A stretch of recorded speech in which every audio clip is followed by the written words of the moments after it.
Alright, what's going on, SimplySepe crew? I know it's been a while since I've done a video, but I wanted to put out a quick video on Destiny 2. I've been putting a lot of time and effort into the game, which I had taken a hiatus from for quite some time. This is Operation Seraph Bunker. Essentially, it's the exotic mission for the new pulse rifle. I wanted to show how to get a few of the triumphs basically flawless solo and on legend, as easy as you possibly could do it. And this is through the Solar Titan. With Solar 3.0, you've essentially become invincible. So let's just quickly go through the loadout. In the beginning, I had somewhat of a goofy loadout where I put on Heart Shadow so I could just quickly turn invisible, so I could just run through the first tower encounter. It's not required, you can just hide behind rocks rather easily. But essentially mainly what I used was Wither Horde. I used Burden of Guilt for a little bit, but again, not required. The three recommendations I have are Wither Horde, a linear fusion rifle, and some type of arc long-range weapon like a pulse rifle or a scout rifle. A long arm is great for the from the new dungeon, the Spire, and basically that is the weapon setup. Let's go quickly through the Sunbreaker subclass. Rally Barricade or Towering Barricade, doesn't really matter, we're just using it for the Lordly Splendor Helm for Restoration 1.0. It's still decent even with the nerf of, or the removal of Classy Restoration as of the previous season, and the nerf of Restoration ×2. So between that's kind of insignificant, the Strafe Lift somewhat insignificant, it's a jump I prefer. Throwing Hammer is definitely needed because it's going to help cure and also create sunspots. Healing Grenade, also a massive requirement because it will proc Restoration and it will cure you almost immediately. The fragment slots that I run are Roaring Flames and Soul Invictus. So those are too helpful for PvE, or those are the aspects. And then the fragments I ran were Ember of Torches, Ember of Tempering, Ember of Solace, and Ember of Benevolence. I find this to be, and I'm not going to go through each and every one of the fragments and what they do, but I find these to be the most synchronized in terms of giving you the most optimal build for PvE. And then the final prerequisite is the Lordly Splendor Helm. The rest of everything else is pretty much and if you have it for the artifact Solo Operative, because we'll be running solo and it gives you a 30% damage buff, and Weakened Clear for your Wither Horde, which will automatically reload your linear fusion from reserves. So, and it also weakens the enemy that you hit with the GL. So that's kind of the quick overview of the loadout. Really nothing too crazy from that. Elemental Charge, I find that to be helpful if you're running if you're trying to get elemental wells for your abilities and things like that. But outside of that, nothing here is really that imperative, but that's the overall crux of the build for this run. So let's get into the run.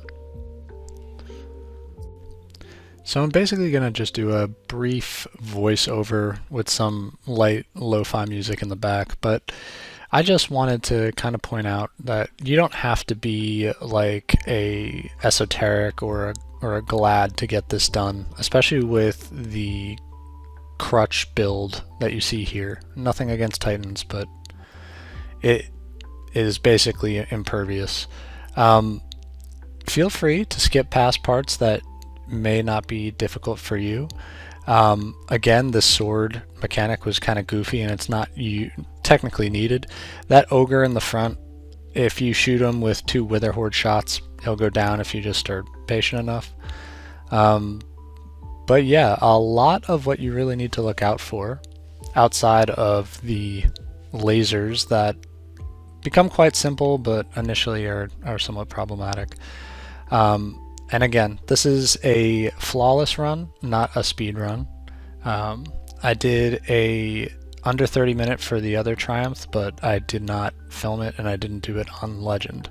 So anyway, some of the tips here is you basically want to bonk your head every time you do the jumps where the laser is on the ground. But one thing that you really want to look out for in all of these encounters is either exploding Shanks, exploding Thrall, or sniper Shanks, because they will do the most damage. Just because you're fighting other things and they kind of either sneak up on you once you have one of the buffs, either the scanner, the operator, or the suppressor buff. Those are the 3 buffs, yellow, red, and blue respectively. But essentially, once you get past the mechanics, I would highly recommend that you do this run through at least once or twice without trying to go for a flawless, because it'll just kind of make your comprehension of what you can run past and what you actually need to take your time to deal with ad clear, and it'll make it immensely helpful. So again, here's one of the rooms where you're just going to grab the scanner, pop back here, you're going to break a vault over here. You'll notice that, and you'll notice that not very well, I'm constantly throwing hammers. The reason I'm constantly throwing hammers is 1, the elemental charge gets me charged with light ×2, which helps with some of ability regen. Sometimes you also have the ability to stack mods to make it help with damage. So I'm constantly throwing hammers. Plus, another benefit is that you essentially create sunspots, which are damage inducing on all types of foes, not only ground based but aerial as well. So you'll notice that I'm throwing this hammer and punching, taking very minimal damage because I am radiant, and right now I've stacked so many buffs that you actually can't see the restoration buff, but that's why my health is going up so fast. And why you'll see me a lot of the times go for the hammer first and then just continually punch. So this is the last scanner for this phase. Then we're gonna kill a servitor over here. The Taipan works great here because all the servitors in this mission are void, but we deposit that and on we go. You'll notice that anything that could possibly provide damage, exploding barrels, turrets, I try to take those out. I just didn't notice that exploding barrel. I try to take those out immediately. You'll notice that Lordly Splendor Helm proc there, so my shield is gone. But the idea is you want to add clear as quick but as safely as possible. So once you hit the scanner there, you'll break the vent here, and that will lead you to a room with lasers.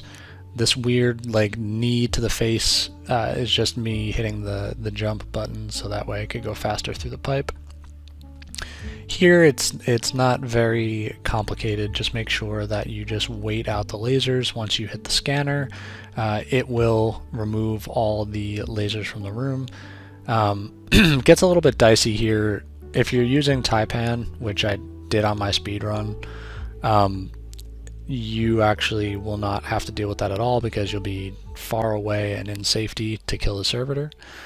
So that's a little tip there. When you have the scanner buff, essentially what will happen is, which is the scanner buff is the yellow buff, you'll see it highlighted in the top left. You'll notice that that is what tells you what you need to toggle in the various rooms.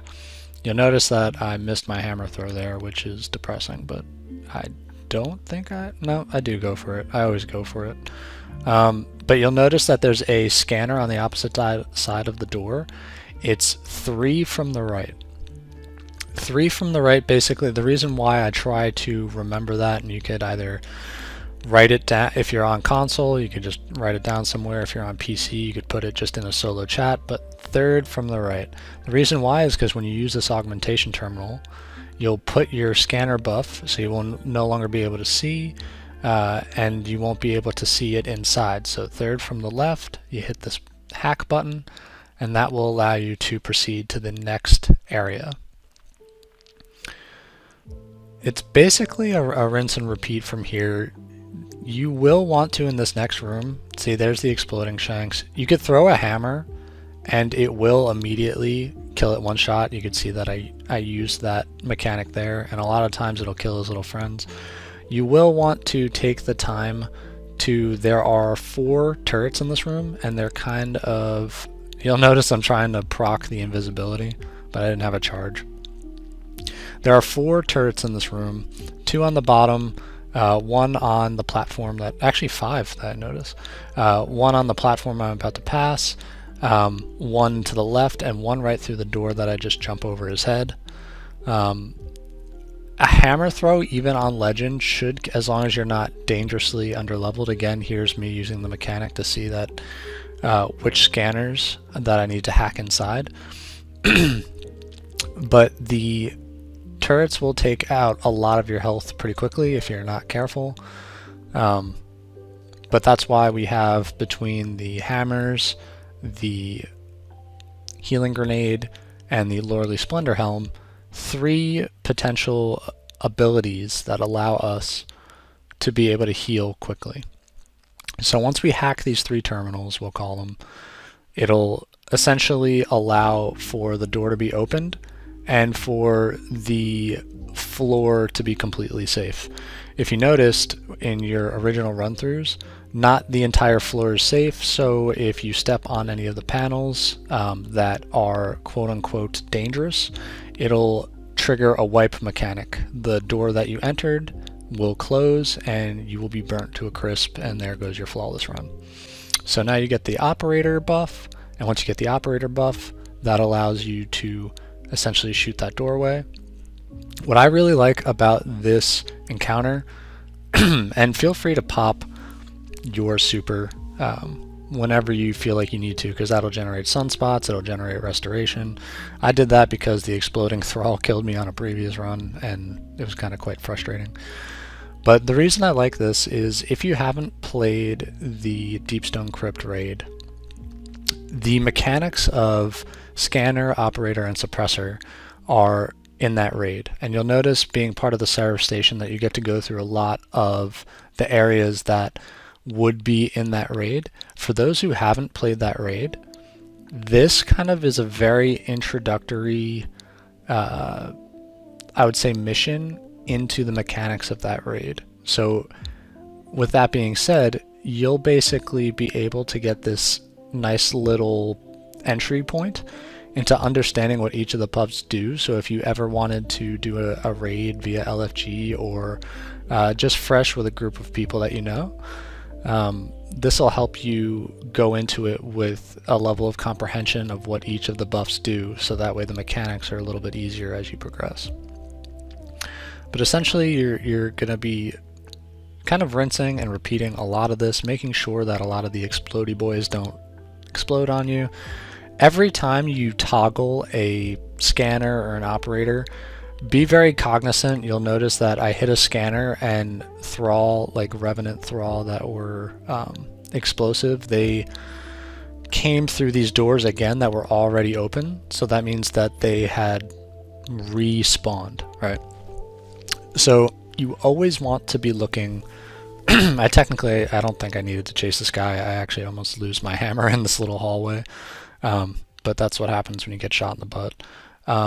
So what you really want to make sure is, there's exploding shanks here, no, exploding thrall here, is anytime you go into a room or activate a scanner or shoot a panel, that you are constantly on alert. I actually decide not to grab my hammer here and I let it explode, because that's how fatal these exploding enemy are and can be, especially on Legend. And you really, with this being a 40-minute run, and I would say I'm doing it not like professionally speed run, but I'm doing it relatively quickly for a blueberry.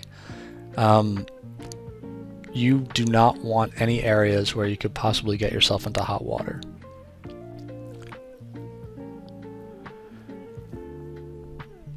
So now as we kind of progress here, you'll notice I don't have my hammer, so I just don't know what to do because I'm a Titan. If I don't have my hammer, what am I supposed to do? Use my gun? That's ridiculous.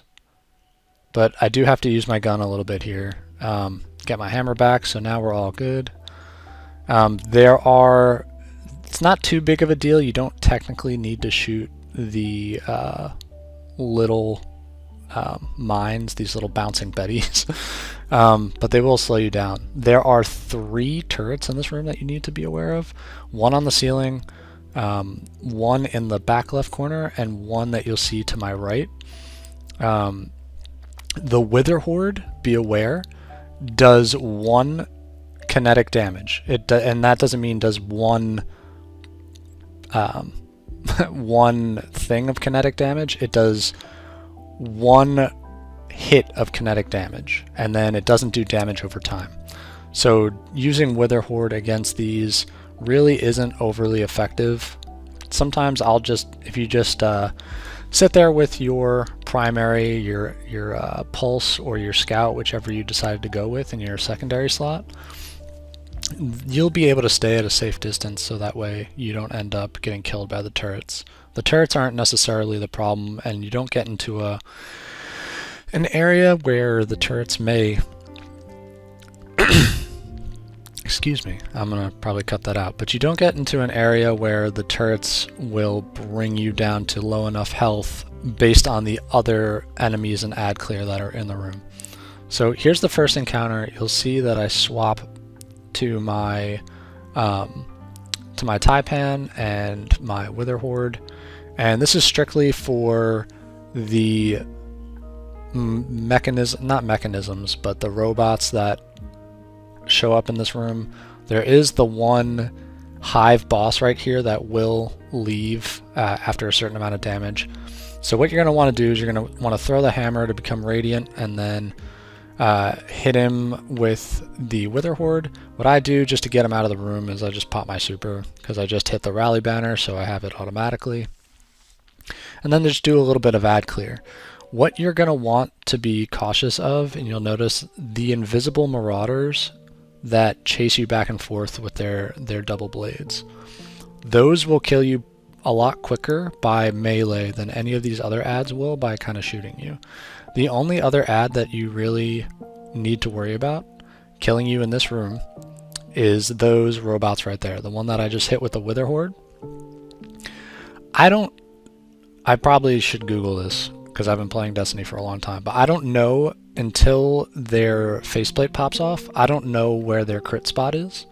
So you'll notice that I just Wither Horde and then take some pop shots with Taipan until the faceplate flies off. Once the faceplate flies off, then that gives us the ability to do actual substantial damage and take them out. There are 3 in this room. 1 in the center, 1 on the right, and 1 on the left. What you'll want to do is you'll want to take out the center one first, because obviously it could hit you on both sides of the room, making it the greatest threat.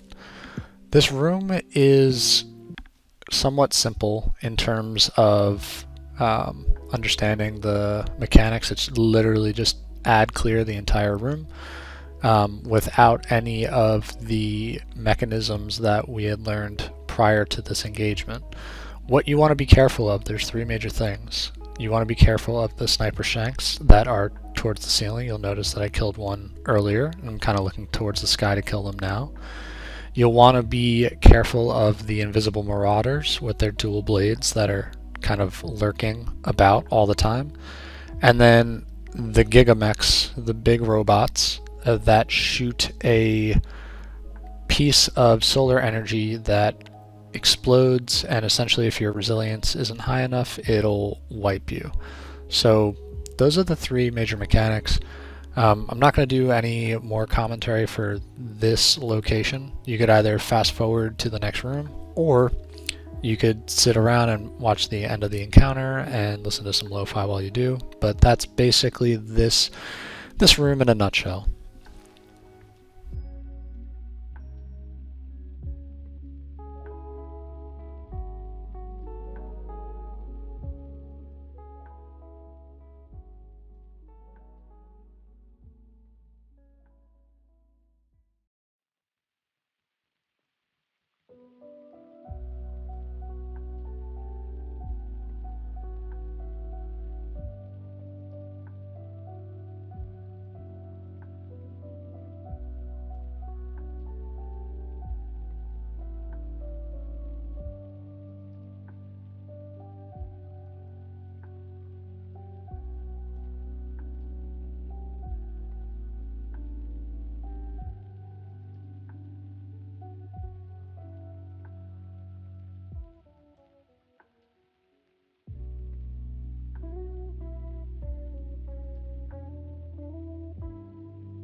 Okay, so after a little bouncing around, that's basically it for that encounter.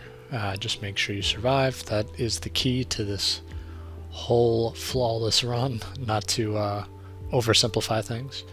Now we're at the point where you're going to give up your weapons momentarily. They're going to put you in a secure location, and then you'll get back your weapons immediately. This next part is somewhat safe to run past. You will have a whole bunch of androids fighting outside once you release them, but you're going to get the weapons back in a second. And then once you do, you start making your way down the hall. Essentially what's going to happen is the two biggest things you're going to want to do is you are going to want to make sure that you take out the 4 turrets that are at the end of this hallway. So technically you have to open the door to see the first 2 turrets, and then you have to kill those 2 turrets to be able to open the door for the next 2 turrets.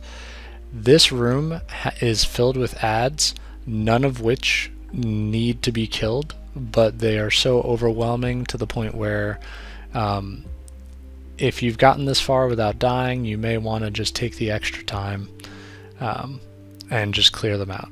So this next spot, you'll see that I pop my super so I don't die.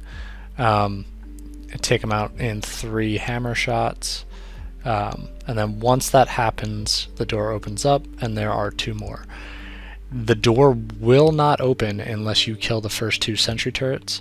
You could probably at this point just throw a healing nade and get restoration and run past them, which is what I do on my speed run, but again, the speed run's not on legend, and you're at basically 65 to 70% of this encounter Right here, what I do, just for a little bit more safety purposes, is I switch to Lion Rampant boots, so that way you have a little bit more glide and maneuverability, because this next part does require a fair amount of jumping, and you would hate to go through all of this just to die from a failed jump. So be a little bit more cautious, because now obviously you do not have your barricade that will auto proc when you take a certain degree of damage. So that's a big call out here. I do swap to a scout, the long arm, or a long arm, just because I try to keep myself at a distance from the knights. And you'll also see that spawning in this location are sniper shanks. Once you break the shields, just use your linear. That's one thing about this mission that's good. Even on Legend, there are tons of points where there are heavy ammo crates, and there are at minimum 2 points where there is a rally banner. And the rally banner starts each major encounter for a total of 2 major encounters. No, yep, 2 major encounters. There is an encounter that has a heavy ammo crate but no rally banner, but I wouldn't consider it essentially major, and you'll see what I mean momentarily once we get there. So just kind of keep to the outside, keep your distance just well enough to be able to take pop shots at the knights and the sniper shanks. That is all in this area until we get into, there's going to be a platform up top with 2 ogres and 2 more knights. So grab the operator buff right there, and then you'll notice if you turn around, there's going to be 2, 1, 2 on that pylon, and then there's going to be a third and final one kind of towards the area where you need to jump. I have not yet shot it because I'm taking out some of the ads. There are going to be exploder shanks that come on the left. Again, anything that explodes in this is your worst enemy, to the point where I've been talking about how much I care for my hammers. I completely forego having a hammer in this area and just toss it to kill the shank. So the third one, again, on that platform, and still being careful because my Lordly Splendor helm is no longer equipped, and I'm using Lion Rampants for the maneuverability. Constantly checking this spot to the upper left, because there are sniper shanks that, for lack of a better term, spawn sporadically right there. So you could see one happen right there, but they will continue to do that for a certain degree of time. I think there's a certain number of them. I can't recall off the top of my head, but then there are some sniper shanks further down this path. You notice I get hurt a little bit right there because, again, more sporadic shanks. And then just kind of keep at them from a distance, because they will take you out rather quickly. If you can kind of get this little cheese shot off, I highly recommend it.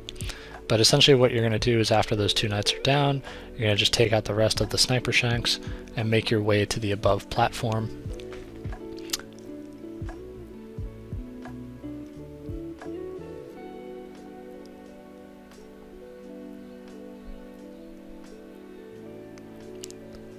And once you get to the above platform, you'll see I swap back to my Do Not Die build. And I also think I swap to my Pulse Rifle Horror's Least. Has a little bit better perks on it. So you just want to clear the ads out of this room. You technically do not have to. But again, on Legend, anything that'll make not dying a little bit easier is highly recommended. So as I said, taking the ads out is always of benefit there for survivability purposes.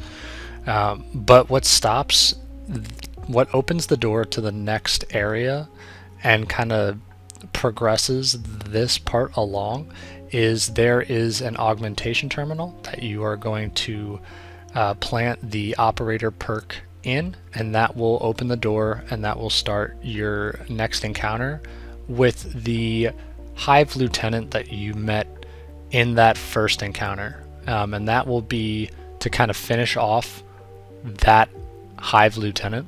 Again, I'm hoping that you've heeded my warning and ran through this at least once, so none of these are spoilers. These knights kind of, I think their health bar is a little bit glitchy, so be very careful here. But once that happens, and you'll make sure that you hit that heavy ammo crate,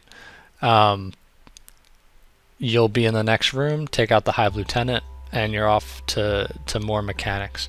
If you decide not to use a Titan, what I highly suggest is to use a Warlock with Well, and then swap to, actually I even do it on the Titan. Falling Guillotine, I almost hit the augmentation terminal without picking up the heavy ammo. But basically what I do here is I make sure that I have enough ammo for my Falling Guillotine, and I hit the Fallen Lieutenant with a hammer and a Wither Horde to make sure that I proc that extra damage from being radiant. And then I pop my super immediately just for a little bit more survivability. Once I have that survivability, I get him down as much as I can, and then just go to town at him with the sword. I do clear out some adds here just so that I'm not getting unnecessary minor damage, because you'd be surprised at how often that will kind of end your flawless run. So again, hit him with the hammer, Lordly Splendor Helm saves me there, and one more Wither Horde shot with a sword, and he's down. So now the only thing you really need to look out for is before the end boss mechanic is exploding shanks, which will kind of pop out unnecessarily or unexpectedly, and two turrets that are in both of these rooms. So once you kill that captain, go ahead and grab the operator buff. You can clear this room if you want. Doesn't really matter too much. These guys aren't that big of a danger, but just to be safe, shoot a Wither Horde in the door. That'll kill the two vandals that are chilling in there, except for maybe the scanner, because it's a yellow bar or orange bar, however you want to proclaim it. But essentially what you're going to want to do is you're going to want to take out those turrets. If you're doing a speed run on non-legend, it's unnecessary to do so. You could actually just continue with the mechanic. So you're going to open this door. As soon as you open this door, those guys will spawn. You'll notice that I was very keen on killing those exploding shanks because they had screwed up my flawless run on the run before this. So again, one turret in the door. What we're going to do is we're going to deposit our operator buff. I forget that I have to deposit it at first, and then pick up the scanner buff. The first scanner is in this room. I think I sprint out like an idiot and go looking for the first scanner, which is right in the room where you start. The second scanner is in this room with this turret, and that will open up the door to your left once you finish. And as I said, heavy ammo from the start to finish is pretty well spread out throughout the entire mission, so don't be wary of using it. So there's the first one, as I said, and then the second one is in the room. It'll spawn more shanks. Luckily, to my recollection, there is no exploding shanks. Since this is voiceover commentary, this is prone to memory, so I'm trying to... I just did this run a little while ago, I'd say yesterday, and what you'll want to know here is there are some shanks, there are two captains, and there's a turret on the ceiling. Be careful of the turret on the ceiling and the two captains.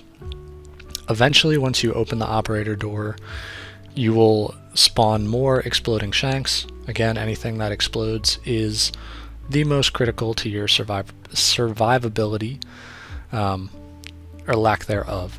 So what you're going to want to do is, I don't know what I did here.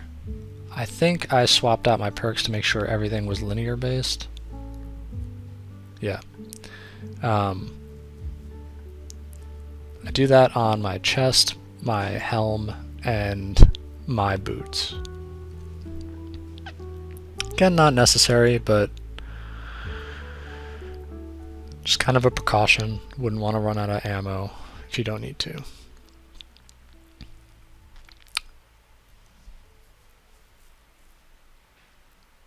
This is the final mechanic room before the boss room, the main boss, which also has all three, no, just two mechanics, the operator mechanic and the suppressor mechanic, built into 3 DPS phases. So we'll go through those as soon as this room is cleared. I'll actually quiet the commentary for a moment until we reach the next room.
And now that it's finally done, you'll hop through this little portal, and that will get you to this area with the servitor. I think I popped my super here just because I didn't want to take any chances. But after this servitor, what essentially will happen is you'll deposit your scanner buff into the augmentation terminal, grab the heavy, but the third and final buff, which is the suppressor buff, will come into play in the next room.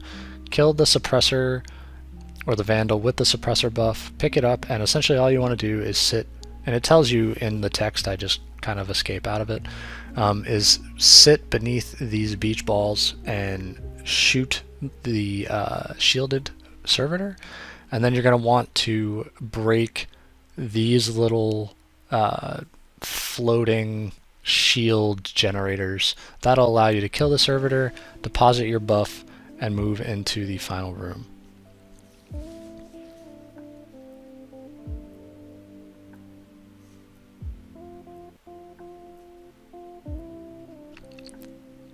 Final room again has the rally flag. Just making sure I don't need to change any of my build, and I do not. So I flag up and we get this going.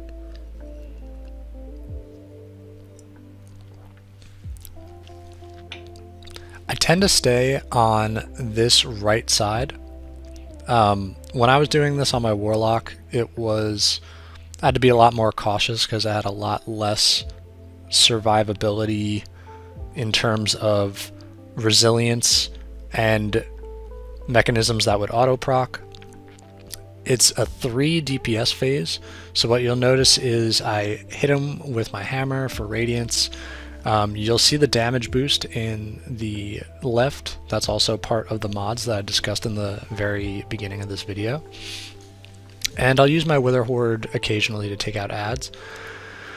But essentially what you want to do is you want to get Praxis down to a third. That will cause him to put up his shield, and you'll see that I tend to stick over to this right side mainly because this right side platform is, in my opinion, unless there's a cheese spot that's discovered that I'm unaware of, the safest, right? So another reason why I like using Taipan is outside of the servitors, these captains have void shields. And sometimes they will throw out a one of those floating purple tethers that cause the other ads to be invulnerable. So it's a good thing to take them out as soon as you possibly can, but you're going to look for the Vandal with the Operator perk as per before, take him out, stand under the beach balls, and you're going to shoot Praxis to basically open the doors that will have the, I'm just going to call them flotation devices, the flotation devices that generate the shield for Praxis. There will be 3 of them. One on the right side, one in the center, and one on the left. So let's get under these beach balls, shoot Praxis, and it only has to be a very minimal amount of time. You're shooting them until it says immune again, and then once you shoot all 3, the doors will open.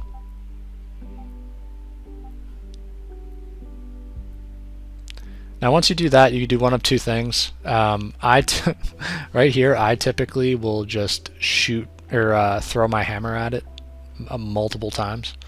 And when I throw my hammer at it, you'll see actually me do it in this room. I put a Wither Horde behind me so I don't have to worry about ads here. But I think it's like 4 or 5 times. Alright, so 4 times it takes with a hammer versus shooting it a bunch with a pulse. So here's the third and final one off to the left. And then as soon as this is broken, that will allow you to do the second DPS phase. There's nothing different in the mechanics from the first DPS phase to the last DPS phase. So just kind of rinse and repeat, enjoy the music, and essentially finish the mission with making sure that playing your life is the first and foremost priority. So that's it in a nutshell. Hopefully this video has been informational and helpful to you, but if you want, since the first DPS phase is consistent throughout the other 2, feel free to stop where you're at. Feel free to finish out the video and listen to some Lofi. But this is SimplySepe signing off, and I hope you enjoyed the video.